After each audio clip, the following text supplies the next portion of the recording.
숫자로 여론을 읽고 데이터로 민심을 읽어보는 시간. 여론 숫자는 살아있다. 이은영 한국여론연구소장 그리고 한국인사이트 연구소의 전민기 팀장 두 분 어서 오십시오. 네, 안녕하세요. 네.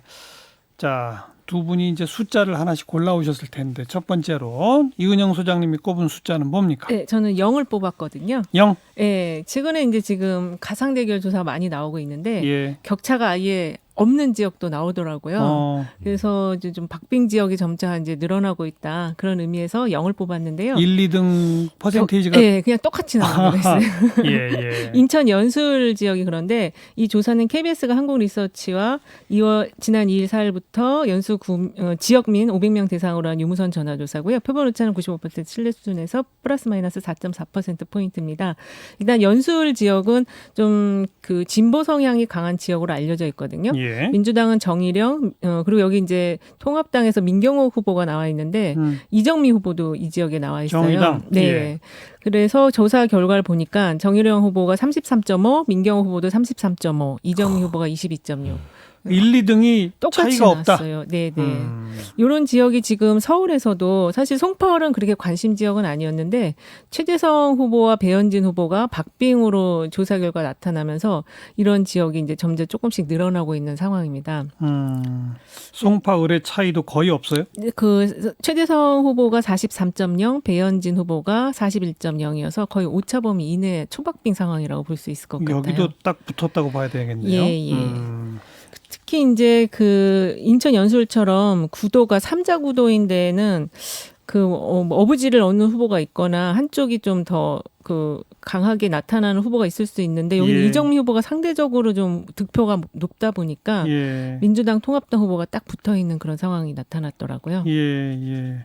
송파 을 지역은 전형적인 양강 구도인데 네. 여기 조사 기호도 소개해 주셔야죠. 여기도 똑같이 KBS 한국리서치 조사에서요. 그렇군요. 예, 예. 또 앞에서 어디가 말씀드린 지금 박빙입니까? 붙어 있는 데가? 지금 이제 그 고민정 후보 광진 을 지역도 사실 이게 조사할 때마다 지금 계속 엎치락뒤치락하고 있어서요. 예. 예, 박빙 지역은 아니지만 이 뚜껑을 열어봐야 예측이 좀 힘든 지역 이렇게 볼 수가 있을 것 같습니다. 예, 예. 그리고 그 충청권에서도 그 증평 진천 음성 지역이 여기가 충청투데이 리얼미터가 지난 1일 2일 이틀간 조사한 지역인데요. 506명을 대상으로 한 조사고 그 표본오차는 95% 신뢰 수준에서 플러스 마이너스 4.4%포인트인데 그 통합당의 경대수 후보와 그 민주당 이모선 후보가 44.5%, 40.1%로 여기도 그 박빙 지역, 오차 범위 이내 박빙 지역으로 나타나고 있습니다. 네, 네. 조금 아까 그 고민정 오세훈 두 후보는 조사 때마다 엎치락뒤치락 변화가 있다. 그런 예. 얘기인 거죠. 네, 네. 그럼 지금 제일 관심사인 종로 지역은 어때요? 종로 지역은 여기는 제가 볼 때는 조사가 상당히 많이 이루어진 지역인데 예. 어느 정도 표심이 좀 정리가 되어 있는 것 같아요. 오차범위 바깥이죠. 바깥으로 나오거든요. 어느 뭐 하나 소개해 주시면. 여기는 이제 문화일보 엠브레인 퍼블릭에서 5일 6일 조사한 것이고 502명 대상, 지역민 500명 대상인데요. 95% 신뢰 수준에서 플러스 마이너스 4.4%포인트인데 이낙연 후보가 53%, 황교안 후보가 27.5%로 다른 조사들도 여기는 좀 비슷하게 5대3 구도로 나타나고 있더라고요. 5대3, 뭐 거의 네네. 더블 스코어 예. 이렇게 되네요. 어쨌든 이낙연, 황교안, 고민정, 오세훈 이 네 사람의 이름은 상당히 관심사예요. 그렇죠. 빅데이터에서도 이 네 사람 제일 많이 거론되죠. 그렇습니다. 그 빅데이터 상에서는 지금 이낙연 후보가 16,000건 정도 언급되고요. 황교안 후보는 42,000건 정도인데 지금 일주일 남긴 시점에서 제가 보니까 언급이 좀 많이 되는 게 오히려 부정감성어가 좀 높게 나오는 그런 경향들이 있어서 지금부터는 좀 언급이 안 되는 게 오히려 좋은 그런 모양새예요. 부설에 오르는 거네요. 맞습니다. 그러니까. 예. 그래서 이낙연 후보 같은 경우는 지금 감성어 분석 긍부정 비율이 26.6대 39.1인데 부정 비율이 확 올라간 거 보실 거예요. 예전에 제가 한 3대3 거의 비슷했었거든요. 예. 근데 이번에 그 토론회 같은 거 하면서 사실은 상대방이 공격하다 보니까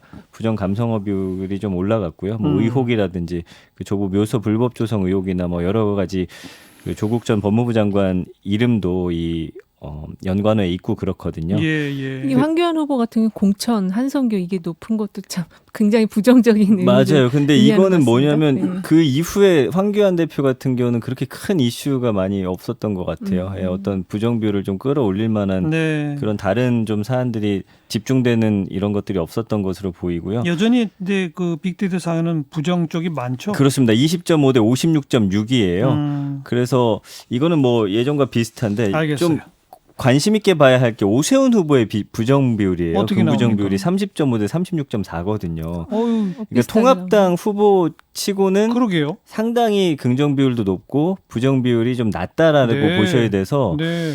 이게 이제 부정 감성어가 이 정도면 통합당 후보 중에서는 뭐 거의 가장 낮다라고 보셔야 될 것 그렇죠. 같아서 그러니까 조사 때마다 엎치락 뒤치락 하는 결과가 나오는 예, 거 아닌가 그런 좀 모르겠어요. 영향이 있는 것 같습니다. 그래서 고민정 후보 같은 경우는 17,000건 언급됐고 오세훈 후보는 언급량은 9,700건이기 때문에 아까 말씀드린 대로 언급량이 적을수록 좀 그런 부정이 경향이 안 높아요. 지금 그렇게 나타나고 있습니다. 그래요. 예.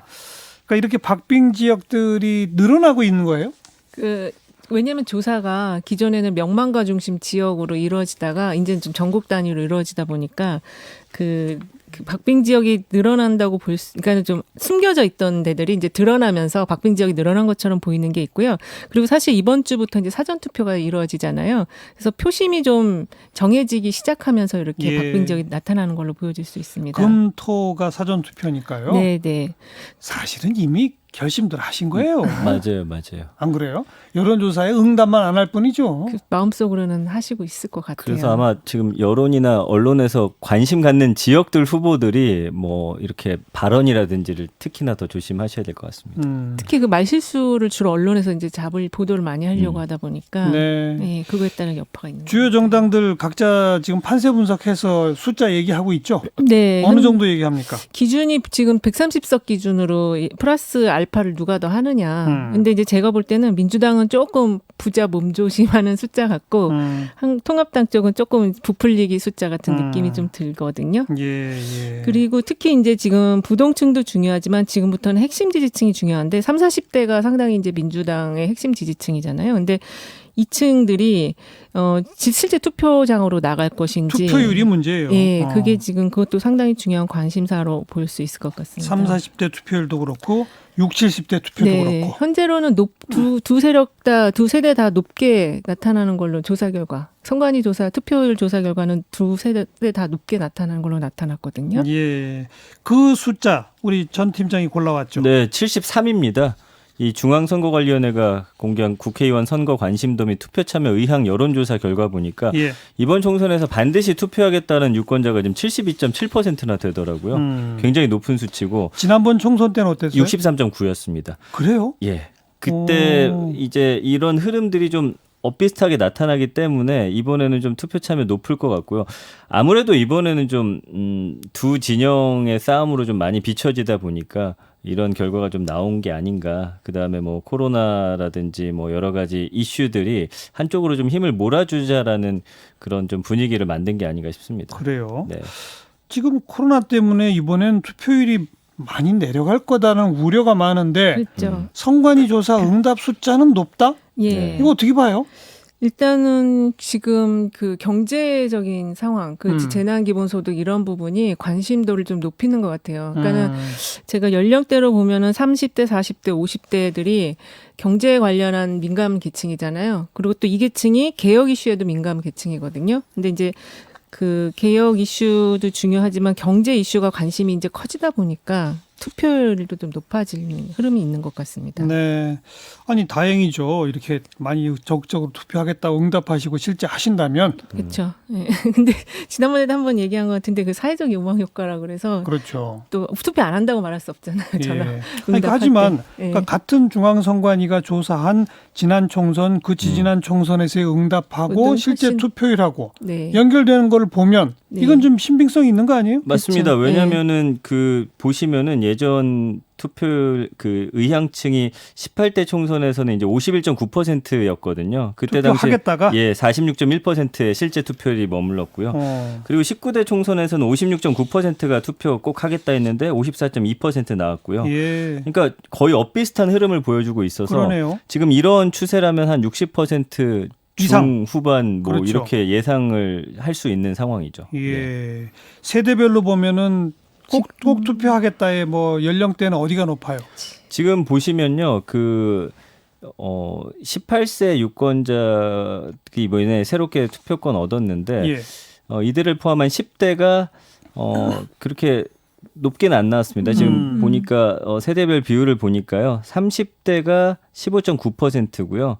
그 다음에 40대도 보니까 2% 감소하긴 했는데 30, 40대 좀 높게 나오고 60대 같은 경우가 지금 한 20.3%로 가장 높은 그런 상황이에요. 그래서 60대가 가장 높게 나오고 그다음에 30, 40대 나오고 20대, 10대 이런 순으로 지금 나오고 있습니다. 이거는 지금 전체 유권자 가운데 세대별 분포를 말씀하신 분포, 거잖아요. 분포, 예, 분포. 그러네요. 그러니까 지금 그 자료 보면 60대 이상이 27.3%로 사실 인구 비중으로 보면 제일 높죠. 높고요. 예. 투표 의향도 83.8, 60대가 70대가 그래요. 82.5로 상당히 높은 수준이에요. 원래 7, 80대 분들이 원래 높죠. 제일 높잖아요. 네네. 예, 그렇죠. 그러니까 연령대별로 보면 고령층의 비중도 높고 투표 참여 의지도 높다. 그렇죠. 그 얘기잖아요. 예. 3, 40대의 투표 참여 의지는 어떠냐니까요? 3, 40대도 좀 높았던 걸로 제가 봤는데 여기도 한 70% 중반 정도였던 걸로 이렇게 봤거든요. 자료상으로는. 네. 그래서 그럼 두 세대가 다 높았다. 3, 40대도 높고 높고, 고령층도 높다. 네, 예. 빅데이터 상의 총선 관련 언급량은 늘어납니까? 지금 이번 주에 관심도 확 올라갔습니다. 네. 언급량이 한 66만 3천 건인데 지난주에 왔을 때 16만 8천 건이었거든요. 그러니까 아무래도 이제 일주일 앞두고서 확실히 관심도가 확 올라갔다라고 보시면 되고요. 긍부정 비율도 50.1대 20.8로서 총선과 관련해서 이제 좀 소중하다, 뭐 진심 원하다, 권장하다, 지지하다 이런 단어들 나오거든요. 그러니까 네. 투표를 서로 좀 권장하고 있고요. 이 연관어를 보면은 지금 코로나 그다음에 경제, 공약, 이제서야 공약이라는 단어가 좀 나와요. 그러니까 예. 이제야 좀 공약을 좀 살펴보는 분들이 좀 있는 것 같고요. 뭐 그 예. 이후에 뭐 사전 투표나 지지율 같은 단어들도 함께 보여지고 있습니다. 네. 요새는 이게 잘 유권자들을 만나기가 어려우니까 현수막에다 공약을 다 걸어 써가지고 걸어 놓더라고요. 네. 홍보를 그렇게 지금 하고 있어서. 아무튼 코로나19 와중에도 투표에 대한 관심도는 조금씩 올라가는 게 네. 빅데이터에서도 확인되고 네. 선관위 조사 결과에서도 확인된다. 네. 이건 아주 바람직한 현상입니다. 선관위 조사 이거 3월 23, 24일 날 1,500명 대상 조사고요. 95% 신뢰주선에서 플러스 마이너스 2.5%포인트입니다. 네. 전민기 팀장 다음으로 골라온 숫자는 74입니다. 그건 또 뭐예요? 이 사회적 거리두기 관련해서 빅데이터 상에서 긍정과 중립 감성어 비율이거든요. 그러니까 일주일 언급량은 한 18만 9천 건 됩니다. 지난 한 달은 43만여 건이었고요. 근데 이게 뭘 얘기하냐면 사회적 거리두기에 대한 인식 자체는 굉장히 높아요. 그러나 이 연관어를 보면은 뭐 벚꽃이라든지 뭐 롯데월드, 꽃, 놀이 그럼 가고 싶다는 건데요, 다? 그래요. 그래서 지난 주말 분위기 보셨잖아요. 꽃보러들 맞아요. 많이 나오셨잖아요. 예. 그러니까 마음속으로 사회적 거리두기 해야지 하지만 몸은 지금 바깥으로 좀 향하고 있다. 이렇게 예. 좀 봐야 될 것 같아서 예. 좀 제가 이 숫자를 좀 의미 있게 좀 짚어봤습니다. 하지만 긍정과 중립 쪽이 74다. 그렇죠. 그러니까 그 얘기는 꼭 필요하다는 건 맞습니다. 동의한다. 최선, 안전, 효과적 뭐 이런 단어로 나오거든요. 근데 부정 감성어 보면은 무너지다, 지치다 이런 단어들이 좀 있어요. 맞아요. 답답하다. 너무 지치는 게 있는 것 같아요. 그러니까 좀 아무래도 기분상으로. 꽃도 만개했고 약간 확진자 수도 줄고 하니 약간 우리 국민들 마음이 조금은 느슨해진 게 아닌가 이렇게 보여지고 있고요. 예. 사회적 거리두기 첫 언급 이후 반응과 비교하면 그 이후 한 달 동안 한 16만 2천 건이어서 네. 여기에 대한 관심도는 올라갔음에도 불구하고 지금 이런 변화들 나타나고 있고요. 알겠어요. 예, 그런 상황입니다. 너무 이렇게 막 유명하고 아주 명소인 벚꽃이나 이런 데 말고요. 그냥 꽃이 조금 좀 적더라도 동네 가까운데 그럼 되는데. 그렇게 하시면 되는데. 맞습니다. 너무 명소만 몰리시려고 하니 그게 문제인 것 같아요. 근데 지금 코로나 연관어도 보시면요. 주말, 봄, 사진, 날씨, 여행 이런 게 이제 지난주부터 나타난 단어거든요. 그러니까 좀 굉장히 참기 힘드신 것 같아요.